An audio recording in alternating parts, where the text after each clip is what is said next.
Wow, good morning. Good morning. It's 10 to 8 in the morning. Wife is sleeping. The girls are on their Chromebooks. It's the end of the year. It's Christmas Eve. I'm feeling very nostalgic here at the end of the year. On Christmas Eve, I'm going to go over 10 favorite television shows from my childhood, and I want to apologize for those of you who come from a younger generation. These TV shows, they won't resonate with you. You may not have heard of them. But I do need to make a record of this, a video record of this, so when space aliens come to planet Earth, 5,000 years from now, they'll have a record of some of the TV shows we watch. I may be the only link from that part of history to that future generation. So let's go over this. Fireball XL5. This was made in Great Britain. It was marionettes dressed up as astronauts in spaceships. And who would have ever thought that marionettes could capture my imagination? But that's how big space travel was for little kids back then. I was about 6, 7 years old. And to see even marionettes walking around in rocket ships, I was completely obsessed. And I really wanted to fly with those marionettes. We had a rocket ship playground at the Royal and I Apartments. And my father was an engineer at IBM in San Jose. And I told my buddies at the apartment, my dad could rig this spaceship and we could fly to outer space. I really believed he would do that, and one day he told me he couldn't, and it shattered my dreams of patriarchal omnipotence, and I was a very sad boy.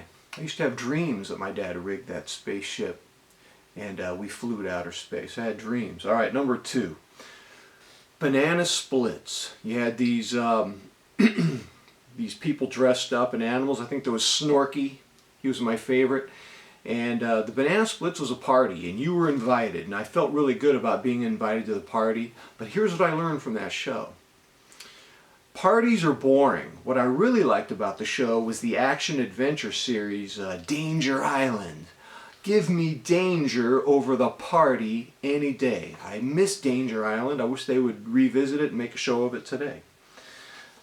Number 3. Now I'm going to put 3 superhero cartoons in one category because there was a similar thread through them. I was into the Incredible Hulk, Prince Namor, and Captain America. And what these cartoons showed me is, wow, man, there are evil people in this world, and there are good guys who have to conquer the evil people. I want to be one of the good guys. I need to get in shape. This situation has got to happen quickly. And so all the games I would play in the swimming pool and at the playground were essentially reenactments of those superhero cartoons. Number 4, the Monkees. So the Monkees was huge. The Monkees were like a pop rock band. Hey, hey, we're the Monkees and we don't monkey around. I was always Mickey in the first grade and kindergarten, and my buddies were Peter and Michael and Davy, and we would dress up on Fridays in our monkey outfits. My mother bought me some lime green pants with black stripes. I called them my monkey pants. And on Friday, the teacher would let my buddies and I go up during show and tell and sing, Hey, hey, we're the Monkees, and I was Mickey. You know what I learned from that? Being a rock star is cool. Singing in front of the ladies, that's where it's at, man. Oh yeah. I still get chills just thinking about that. Even being a fake 5-year-old rock star, that's where it's at, man. Yeah, man, the Monkees, man. Who would have thought? That's number 4. Number 5, Gilligans Island.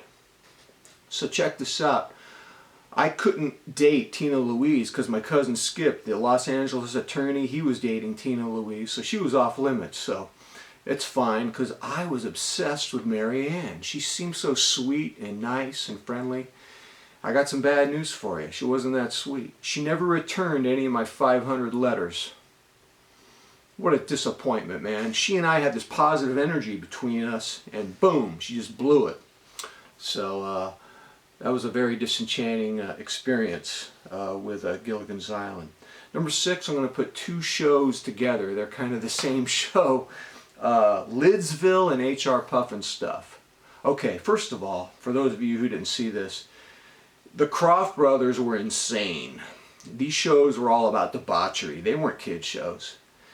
And the outfits, these were really not appropriate outfits for a kid show. These were more like people at the Halloween erotic ball in San Francisco all night. This was insane. This was debauchery. And when I was a kid, 9 years old or so, these shows didn't come on until after 10 a.m. on Saturday morning. And at 10 a.m., I could hear my buddies playing outside, riding their bikes, screaming, playing baseball, football. And there was this sort of sick feeling. What am I doing, man? I'm in my pajamas. I'm eating space sticks. I'm drinking Tang. I'm eating Screaming Yellow Zonkers. And my buddies are outside. It was like the equivalent of a dude drinking at 2 a.m. in a bar, and he knows he shouldn't be there. And it was at that point I turned the TV off, got out of my pajamas, and joined the outside world. And those are my memories of Lidsville and HR Pufnstuf. Number 7, Courtship of Eddie's Father. Huge show. There was an uncle in the show named Uncle Norman, and he taught little Eddie how to eat standing over the sink. And what Uncle Norman said, by standing over the sink when you eat, you don't have to do dishes. And this really resonated with me. Wow, man, this is what I want to do. I want to never do dishes. I don't want to cook. I'm just going to eat cold cereal 3 times a day. My goal in life is to become a professional baseball player, read Teen Beat, and just eat cereal 3 times a day and not have to do any dishes, man. I'm very unconventional, and I learned that about myself. So Bill Bixby was in the Courtship of Eddie's Father, very decent guy, very likable guy. And then he was in another show that had a lot of relevance to me called The Incredible Hulk with Lou Ferrigno. And that show spoke to me, man, because, Lou Ferrigno would Hulk out and save the day, and then he'd turn back into Bill Bixby, and then Bill Bixby was all alone, the misunderstood loner. That's me, man. I'm the misunderstood loner. I'm the dude who's going to be by himself. I'm just going to eat cold cereal over the sink while sad piano music pitter-patters in the background. That speaks to me. I am the Incredible Hulk, the misunderstood, muscle-bound genius. Love that show.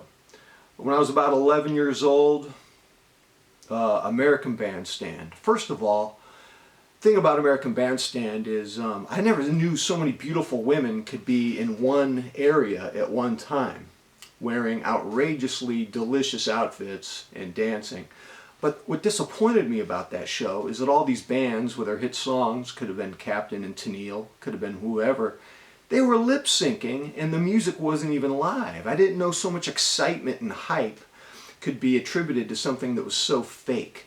And so the show, it was very titillating and tantalizing on one hand with all those beautiful women, but on the other hand it made me cynical. But I mean, I still liked it because I know when that show was preempted by college football, I would sulk. I was so upset I'd be depressed the whole weekend. My mom and dad going, "What's wrong with you, bro?" I don't want to talk about it, man. I was embarrassed. I didn't want to tell them I was upset that American Bandstand wasn't on. So that's number 9. Number 10, Soul Train. Soul Train, hosted by Don Cornelius, taught me how to dance. I must have been about 12 years old, and who was it? Captain Crunch and the Funky Bunch Gang. There were some dancers on Soul Train, and I would study their dance moves, and I learned how to do the Funky Robot. And in 1974 at the dance at Earl Warren Junior High School, Cheryl Atkins, my partner, and we won the dance contest. And I attribute that to watching Soul Train. So that's my list. By the way, I don't dance anymore. It's been downhill ever since, man. I don't know what was in me at the time. I guess I was just captured by the zeitgeist of the early 1970s. Doing the Funky Robot, man. I had it down. I should do it right now. I don't think I will, though. So that's my top 10 list. I'm sure I'm missing out some shows. I do think I like the Brady Bunch. I wanted to be part of their family. Later on in life, I was disappointed to find out that it was a dysfunctional situation behind the scenes. There was a lot of weird stuff going on, which I don't want to talk about right now. Ladies and gentlemen, I hope you have a happy holiday. This is where I'm at this morning on Christmas Eve, man. TV shows from my childhood. Let me know what your favorite ones are. All right, until next time, I'm out.